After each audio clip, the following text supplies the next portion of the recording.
Hello everyone, welcome back to my YouTube channel. कैसे हैं आप? उम्मीद करती हूँ ठीक ही होंगे। मैं हूँ आयत ऑफिशियल और मैं दिल से शुक्र करना चाहती हूँ आपका इतना सारा प्यार दिखाने के लिए मेरे प्रीवियस वीडियो को। आपने नहीं देखी अभी तक वीडियो तो प्लीज़ जाके देख सकते हैं, मैंने यहाँ पे लिंक मेंशन कर दी है। तो चलिए वीडियो को शुरू करते हैं।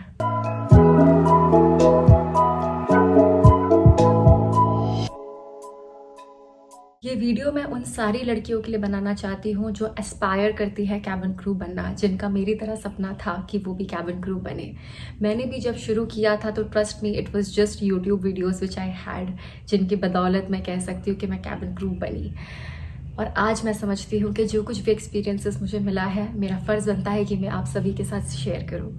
तो विदाउट वेस्टिंग एनी टाइम, मैंने कुछ क्वेश्चंस यहाँ पर ऑलरेडी रखे हैं क्योंकि वो मुझे इंस्टाग्राम डीएम्स पर से मिले हैं। व्हाट्सएप पे मेरे बहुत सारे फ्रेंड्स थे जो हमेशा मुझसे ये सारे सवाल पूछते थे। तो मैंने सोचा क्यों ना मैं आपके लिए पार्ट्स में वीडियो को बनाऊँ सो दैट जो भी क्वेश्चन है आप वो क्विकली समझ सकें। ओके, सो सबसे पहला क्वेश्चन यही आता है हमेशा, how to become a cabin crew और एयर होस्टेस और स्टीवर्डेस।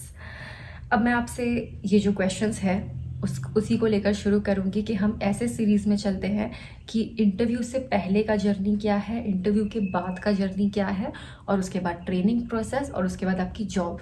इस वीडियो में मैं चाहती हूँ कि हम पहले इंटरव्यू के पहले का जो प्रोसेस है उस बारे में बात करें।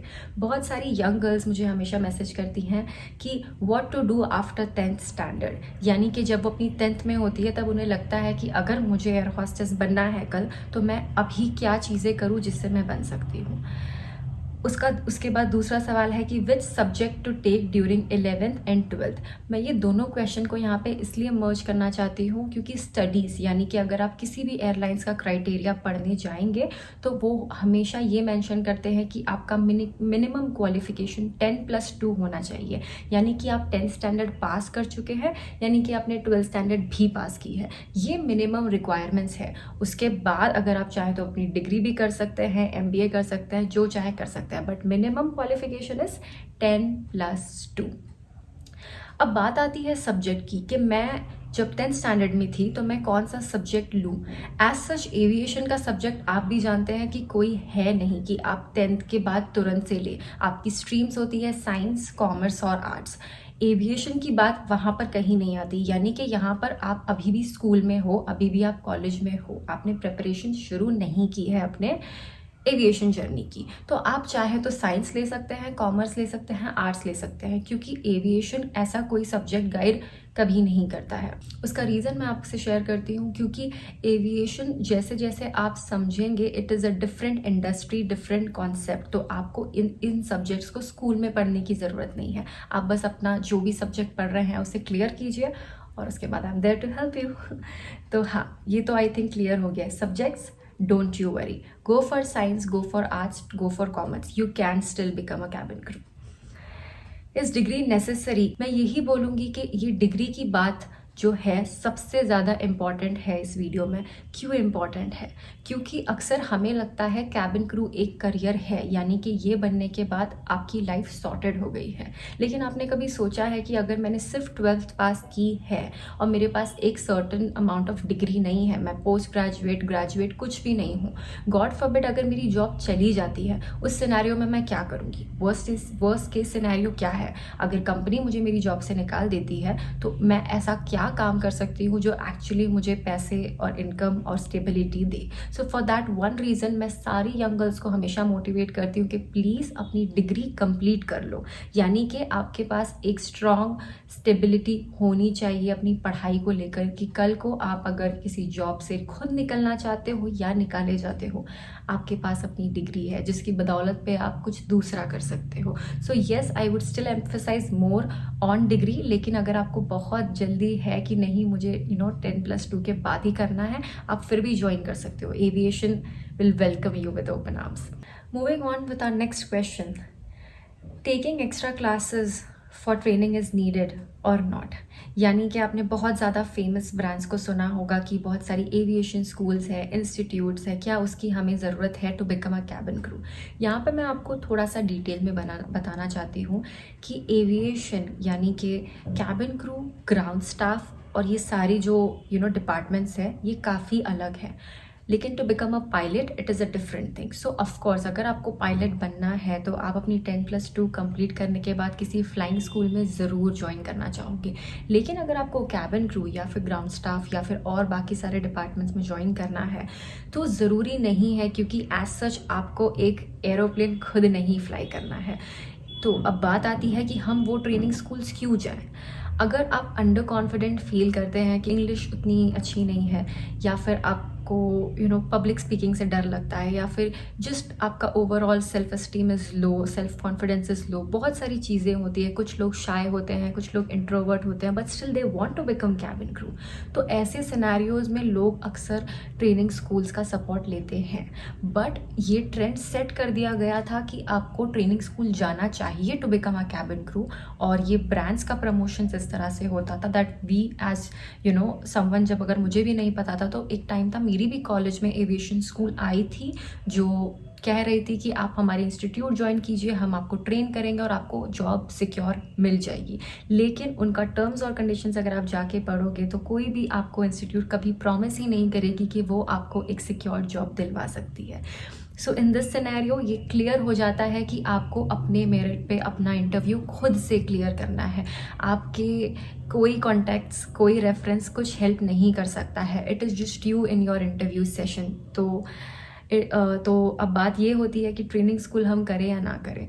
जैसे कि मैंने बताया, कुछ पॉइंट्स है जो कि बहुत ज़्यादा लोगों को लगता है कि हमें असिस्टेंस चाहिए, only then you can go for दो स्कूल्स। लेकिन if you ask me what I did, जब मैं कैबिन क्रू के लिए प्रिपेयर कर रही थी, मैंने वो एविएशन स्कूल ज्वाइन नहीं किया, बट जैसे ही मुझे पता लगा कि मुझे कैबिन क्रू बनना है, I started doing my research on my own, and trust me, YouTube is flooded with all kinds of videos. जितनी इन्फॉर्मेशन आपको चाहिए आपको मिल जाएगी, and you can start working on yourself. So as such आपको training school नहीं जाना है। लेकिन अगर आपको चीज़ों को सीखना है, जानना है, तो आप खुद की हेल्प से भी ये सारी चीज़ें कर सकते हो। मैं आपको और डिटेल में बताऊंगी कैसे।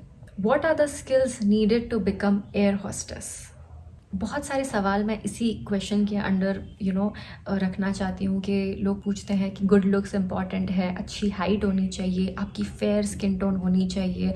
एक, जैसे मैंने अभी बोला, कैबिन क्रू, आपके माइंड में एक स्टैंडर्ड लड़की की इमेज आ गई होगी, लड़का तो छोड़ ही दो। लेकिन क्या सिर्फ फिजिकल अपीयरेंस इंपॉर्टेंट है? क्या कंपनीज आपकी फिजिकल अपीयरेंस को देख के आपको सिलेक्ट करते हैं? Not at all.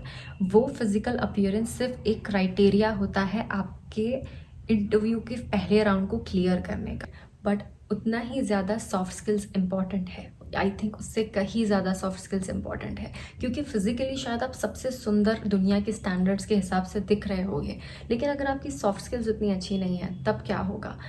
आप सोच रहे होंगे सॉफ्ट स्किल्स होती क्या है? It's all your personal attributes, यानी कि आप सोचते कैसा है, आपका नेचर कैसा है, आपका बिहेवियर कैसा है। इसे हम कैसे टेस्ट कर सकते हैं? ऑफ कोर्स हमें ऐसे टास्क दिए जाते हैं जहाँ पर हम देखते हैं कि हमारा टीम वर्क कैसा है, हम कितने जल्दी कॉन्फ्लिक्ट्स को रिसॉल्व करना जानते हैं, हम कितना क्रिएटिवली सोच रहे हैं, हम कितने ज़्यादा प्रॉब्लम को सॉल्व करना प्रॉब्लम को सॉल्व करने की अप्रोच रखते हैं, कितने ऑप्टिमिस्टिक और कितने पॉजिटिव अप्रोच रखते हो आप लाइफ में। वो एक इंटरव्यूअर को आपके बहुत सारे सवाल नहीं भी आप जवाब दोगे तो आपकी बॉडी लैंग्वेज, आपकी नेचर, आपकी सारी चीज़ों से पता चल जाता है। और आपको लगता होगा कि इंटरव्यू शुरू होता है एक कैबिन में बैठने के बाद। My dear friend, you are wrong. जैसे ही आप पहुंचते हो अपनी डेस्टिनेशन पे, जहाँ कहीं भी आपका इंटरव्यू हो रहा है, फॉर एग्जांपल हम एक होटल में इन्होंने इंटरव्यू कंडक्ट किया था, बहुत सारी लड़कियां वहाँ पे थी, बहुत सारा स्टाफ एयरलाइंस के थ्रू वहाँ पे था, but every single person was observing us. वो हमारा इंटरव्यू बहुत पहले से शुरू कर चुके थे। जब हम एंटर किए उस गेट को, जब हम वहाँ बैठे थे, हम किस तरह बैठे थे, हम लोगों से किस तरह से इंटरेक्ट कर रहे थे, these are the things ultimately जो आप कैबिन में जाने के बाद प्रेशर फील करने लगते हो। So one very important tip I want to give you here is, whenever you are going for an interview, अपने आप को ईज आउट करो उस इन्वायरमेंट में, लोगों के साथ बातें करो, जितना हो सके अपने आप को काम फील करवाओ, कंपोज फील करवाओ। बोलने से पहले आप थोड़ा सा रिफ्लेक्ट करो कि मैं क्या बोलने वाली हूँ या क्या बोलने वाला हूँ। ओनली देन जब आप अपने एक्चुअल इंटरव्यू में इंटरव्यूअर के सामने बैठोगे, आपकी ये सारी स्किल्स आपके लिए बात करेंगी। सो या, who can apply for this job? कितनी सारी लड़कियां ये सवाल पूछती हैं कि मैं ये इतनी मेरी एज है तो क्या मैं अब अप्लाई कर सकती हूँ, मेरा एक बेबी है क्या मैं अब अप्लाई कर सकती हूँ, मैं मैरिड हूँ क्या मैं अप्लाई कर सकती हूँ। देखिए, कैबिन क्रू बनने के जो क्राइटेरियाज़ हैं अक्सर वो सारे वेबसाइट पे मेंशन किए गए होते हैं। उनकी एक एज लिमिट होती है और वो एज लिमिट के अंदर नो मैटर आप मैरिड हैं नहीं हैं, बेबी है नहीं है, सिंगल है, डेट कर रहे हैं, ये सारी चीज़ें कभी मैटर करेंगे ही नहीं। You can become a cabin crew, there is no such restrictions, no airlines says that कि you can't be a cabin crew if you are this, you can do this job. मिलते हैं हम अगली video में और बहुत सारे question के साथ। अगर मैंने कुछ क्वेश्चंस आपके नहीं आंसर किए हैं प्लीज़ उसको आप कमेंट बॉक्स में लिख दीजिए so that it's easy for me to put it in my next videos. Thank you so very much for watching, hope this was helpful. Thank you, bye bye.